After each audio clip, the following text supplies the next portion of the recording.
Welcome to this post-landing news conference for Space Shuttle Discovery's STS-131 mission to the International Space Station.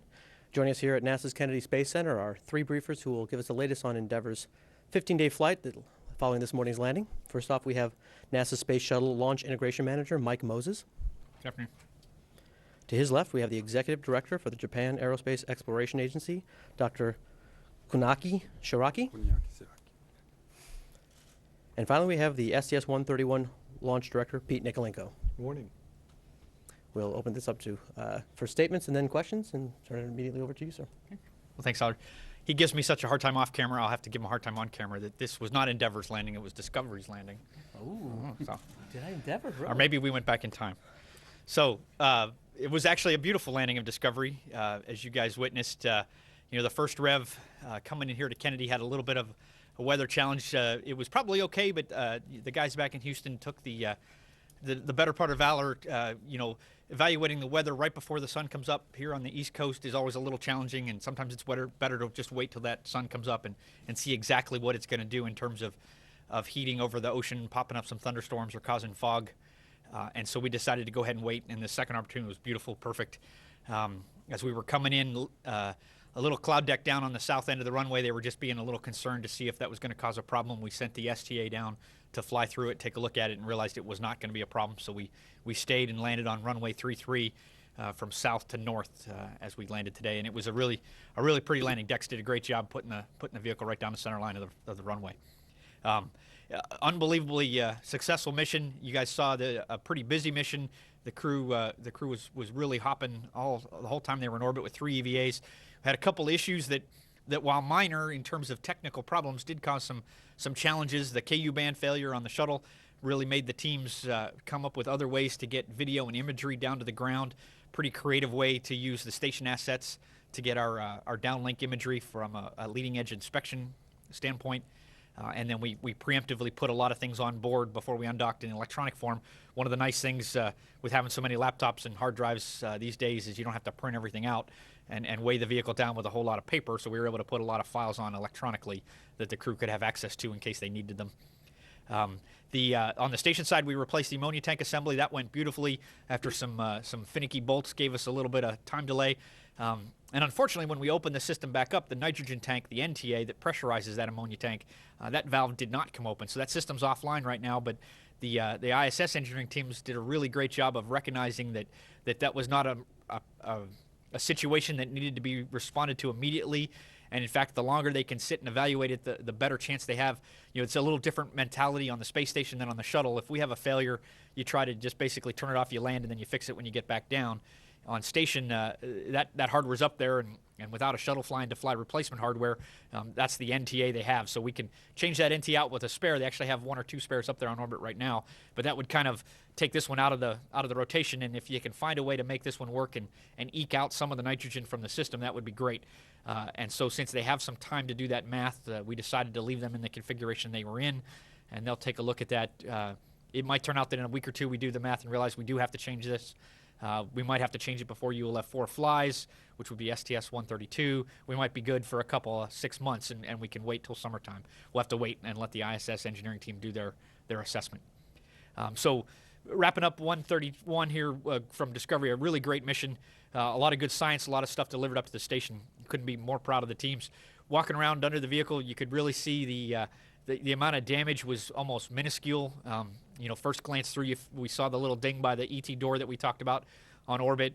There were a couple other little dings along the chine where maybe some foam hit. But really a testament to how good the external tank has become, that the underside of the vehicle looks nothing like it did in years past. It's a very clean vehicle. That said, the KSC technicians out there pouring over the vehicle are very, very thorough, and they ding every little thing, flag every little thing, that even if it's a tiny chip that looked like it occurred maybe with some debris on the runway, it gets flagged and gets looked at, and it'll all be evaluated. So in addition to the ET guys that gave us a really good tank, the KSC team here is going to do a really good job of getting Discovery checked out and turned around and readied for its next mission, STS-133, coming up in the fall. So that's a really good story. You know, it's a busy time. This was a busy week. We got Atlantis ready to roll to the pad for STS-132. That crew's coming down for their TCDT, their countdown demonstration test. We just brought Discovery home here. It's a very busy time. It's hard to keep focused on any one thing with so much happening in the shuttle program these days, and the station program as well. So with that, I'll turn it over to my fellow briefers and let them tell you a little more detail. But I can't say how proud I am of the teams here in Florida and in Houston, all across the country, executed this mission. Thanks. Okay. Today, Space Shuttle Discovery STS-131 landed safely at Kennedy Space Center after a 15-day mission. I feel great pleasure in announcing its success and safe return. It was a sound and a nice flight mission. We are proud of having a new astronaut, Naoko Yamazaki. She has completed her job of the STS-131 mission based on her hard training in robotics and cargo transfer operations. I'm also pleased with two of Japanese astronauts, Yamazaki and Soichi Noguchi, participated and contributed to the success of this mission as a partner on board ISS. Last year, the assembly of all of the keyboard elements has been completed, and it provides various experimental environments, and which is extremely important for our country as well as all of the ISS partners. We have been working together to bring the ISS program to date. Our collaboration with NASA have been very successful and productive. I believe the completion of the STS-131 mission added another success of collaboration. In STS-131 mission, various experimental products were retrieved. I believe these experimental products will make a great contribution to the science community as well as to appeal the ISS usefulness. In addition, the valuable knowledge and experience obtained by Yamazaki will advance our future manned space activities. I sincerely appreciate the support and cooperation from not only Japanese organizations, but also NASA. We have been working together for this mission. I wish our mutual collaboration to continue into the future. Thank you. Well, good morning, everyone. It really is great to have Discovery back home here in Florida. The vehicle looks great on the runway as we walked around underneath. As Mike mentioned, that the thermal protection system tiles looked in really great condition, and meeting and greeting with the flight crew, they all were in great spirits, and they looked wonderful. So it's really great to have the vehicle and the crew back home. Let's see. In the meantime, 132 processing is in high gear.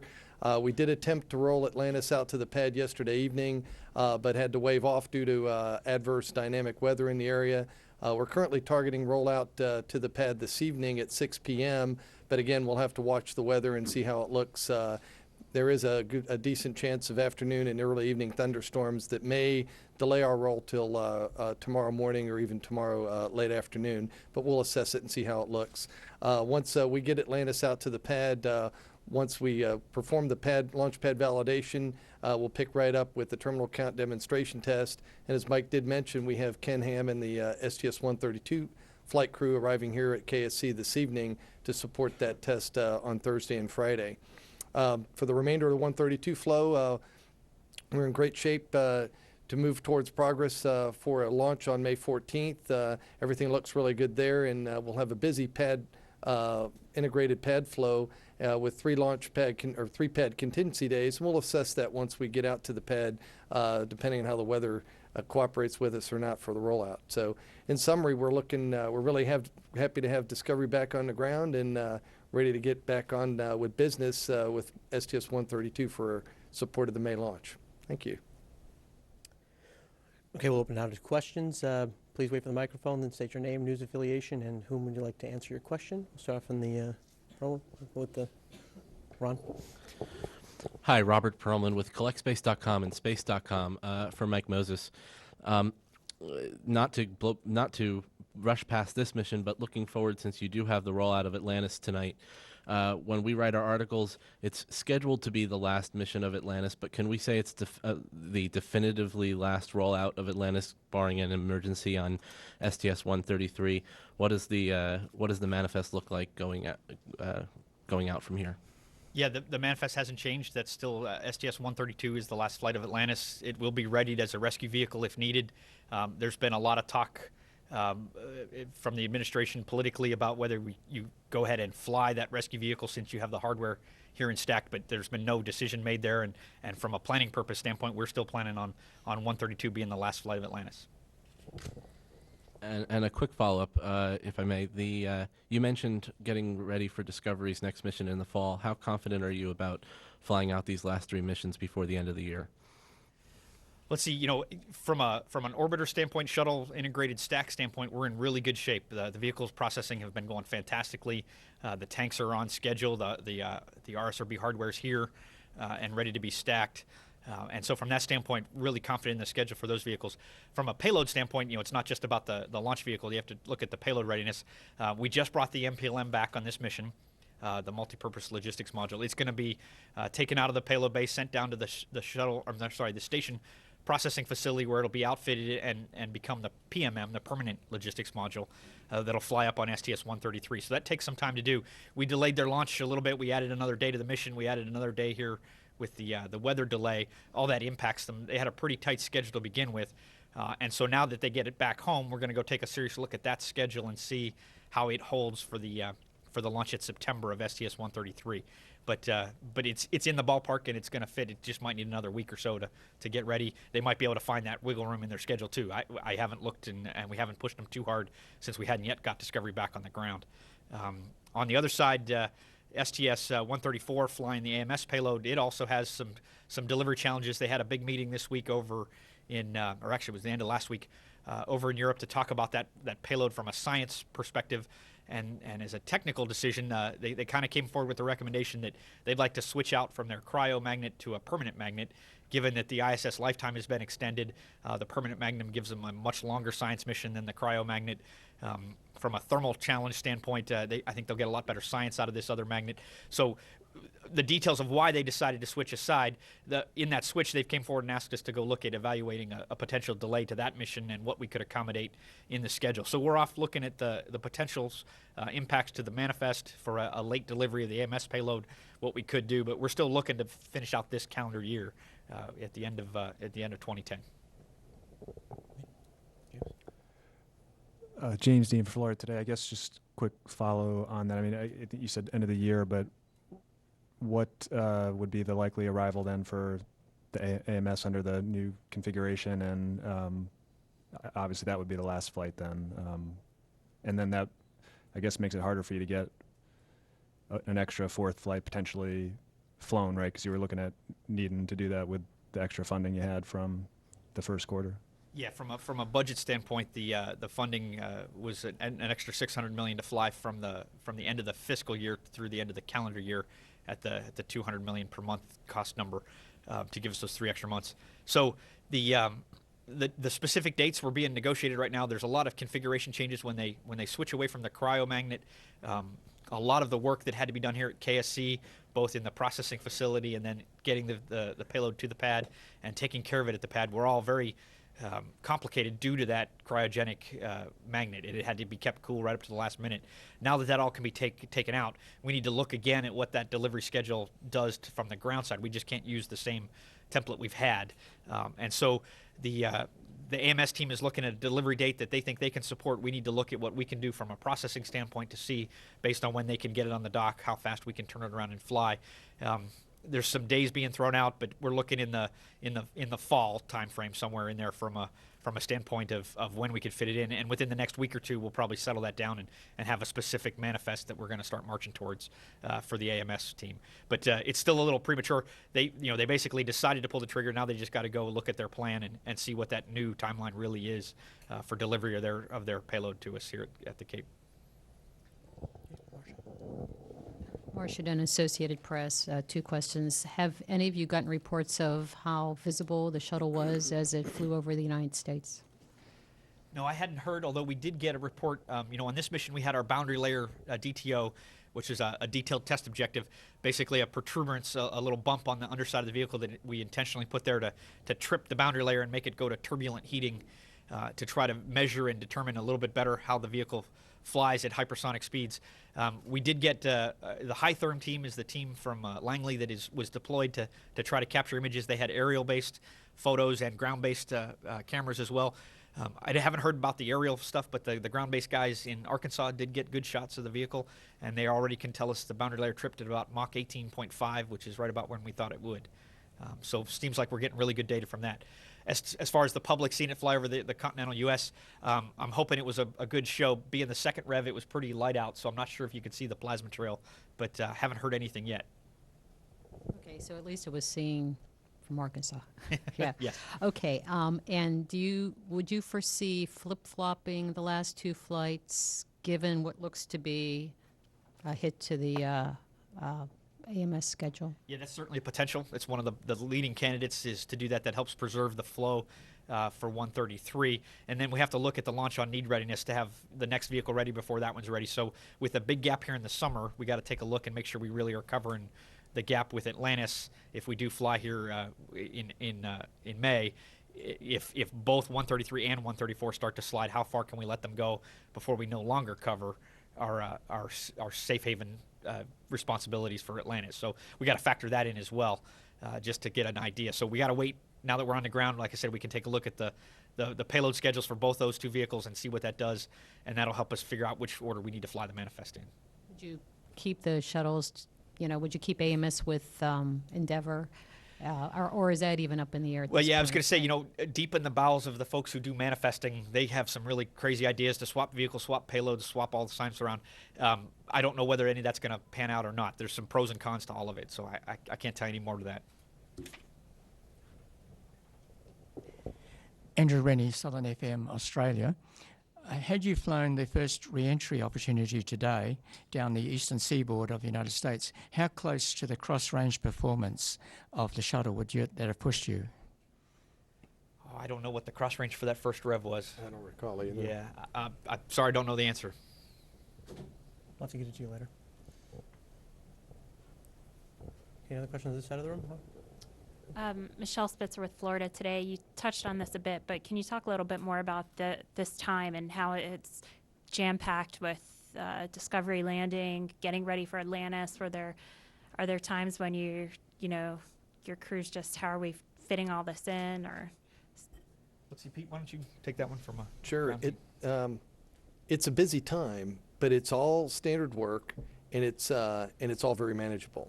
All the teams that we have are experienced, and personally, everybody that I saw on the runway today everybody was excited, and they were on task, and they were I know not only happy but also focused on getting this job done, getting the vehicle on the runway prepared to tow back to the orbiter processing facility high bay to get ready to start turning it around for the 133 mission, and then certainly the teams that are supporting the STS-132.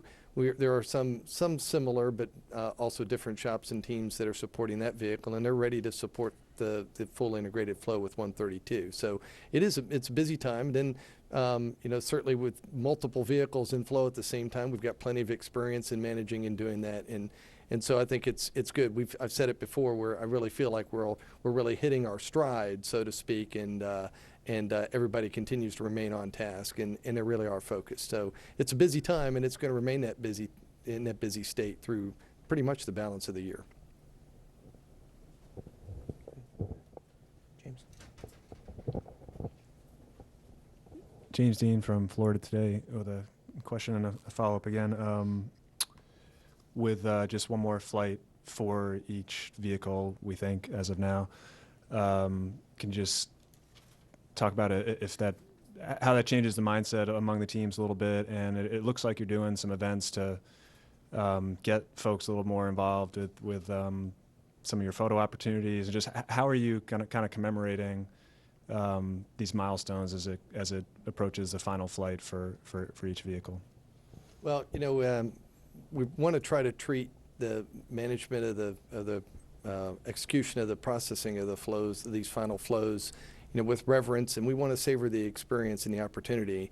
What we are trying to do is afford some, trying to look at either opportunities for expanded opportunities for potential viewing of the vehicle for launch, and then also some opportunities such as bringing some employees and families out to have an opportunity to watch the vehicle when it rolls out to the pad or when we roll over for some of these other significant milestones, particularly for those folks that support the program but aren't as closely connected to the processing teams that are really touching the flight hardware all the time. So we're evaluating that and trying to set up some plans so that we can afford some additional opportunities for these folks, the employees and other members of the family and their friends to possibly get out and at least take some photographic opportunities. We're trying to document a lot of the by video and film some of the processing that we're doing for historical documentation, so to speak, and really trying to make sure that we've got that there so that